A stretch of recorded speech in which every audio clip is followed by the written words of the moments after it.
Bulletin from New Gallifrey Public Record. We have good news to share today, the return of the MadMan, Castellan to the Jade Dreamers.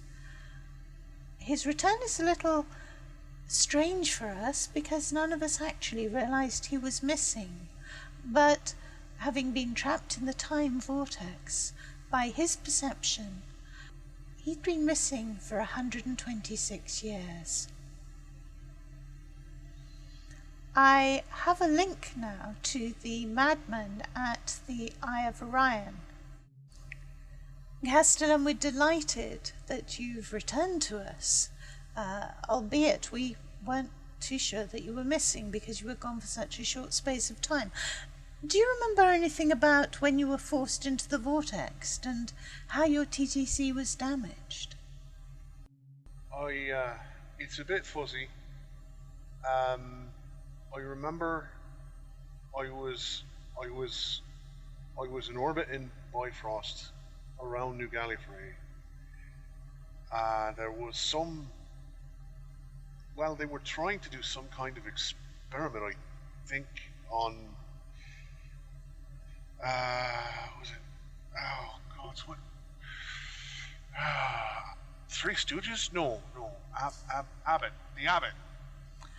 Right. The Abbott. They were doing something with the Abbott, and then there was a loud bang and a lot of shaking, and then everything went black. And next thing I knew, I was under my console. And I don't know how long that was. Can I ask who they, who were experimenting, were? I think everyone. Right. So was this before the fall of the Panopticon or afterwards? I think it was during. Right. I remember now. I was orbiting New Gallifrey. I had a field up in case things went pear-shaped. Very sensible. Trying to protect the rest of the universe. I would imagine things probably went a bit pear-shaped. I think that's the general feeling around here, yeah. Right. Everyone okay? Marginally. You were adrift in the vortex for a fairly short amount of time by our perspective. I understand that it was much longer on the inside of your capsule. Can you tell us roughly how the time passed for you? Well, I stopped counting how many times I was able to get through the War and Peace was the book. I think it was about 126 years, I think. Right, yes, that's quite a discrepancy. How did you handle the isolation, apart from reading War and Peace over and over again? Well, it was a little tough. Bast was with me, but Bast, not really much of a conversationalist. So it was an awful lot of talking to the narwhals and myself, and I forget things sometimes.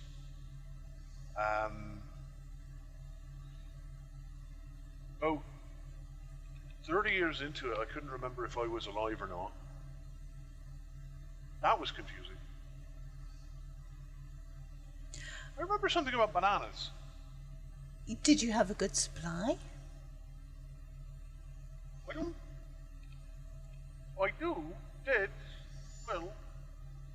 they weren't very talkative either, though. How did you feel about the treatment of Natasha in the final chapters of War and Peace?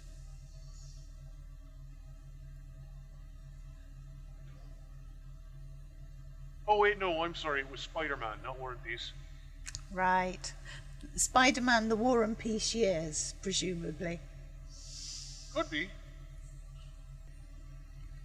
I see you look somewhat different from the last time I saw you.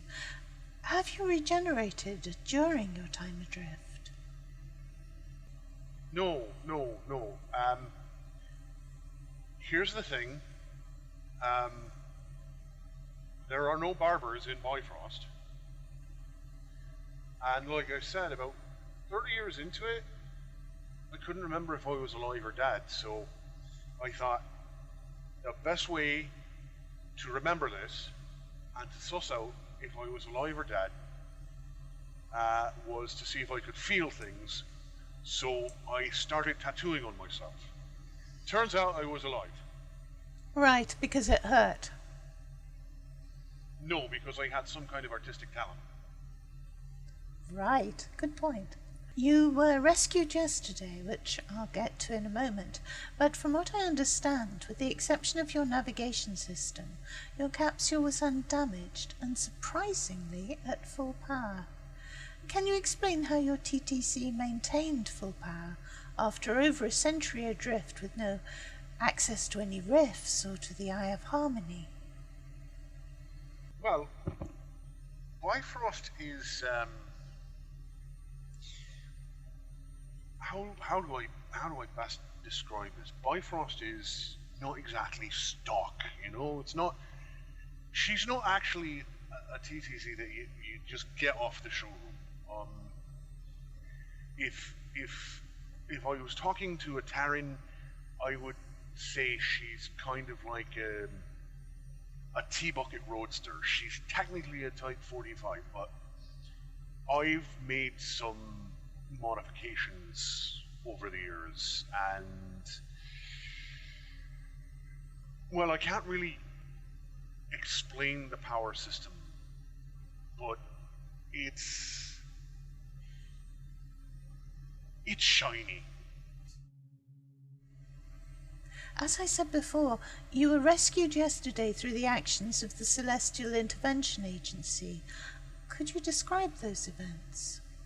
Yes, I managed to get communications synced up between the time frame within Bifrost relative to the time frame outside of the vortex. And it took a little doing and a rather large spanner, but I managed to pull it off, and I got in contact with some of the Time Lords.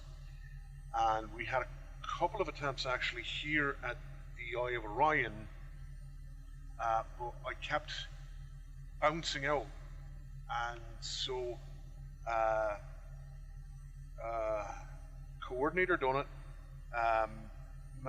no, not Donut, Demos. Coordinator Demos managed to get a lock on Bifrost and managed to get me pulled out of the vortex, and it was actually a rather amazing situation. I don't know what kind of device he was using.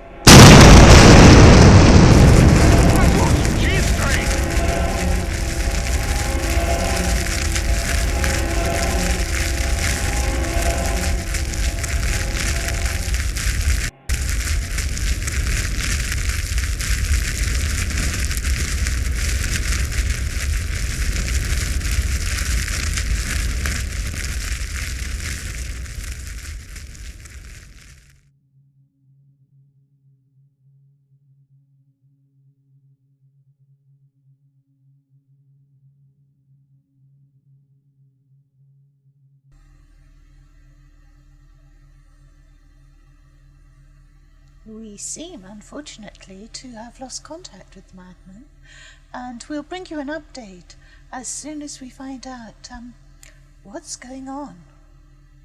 This is Safia Widdershins reporting for New Gallifrey Public Record.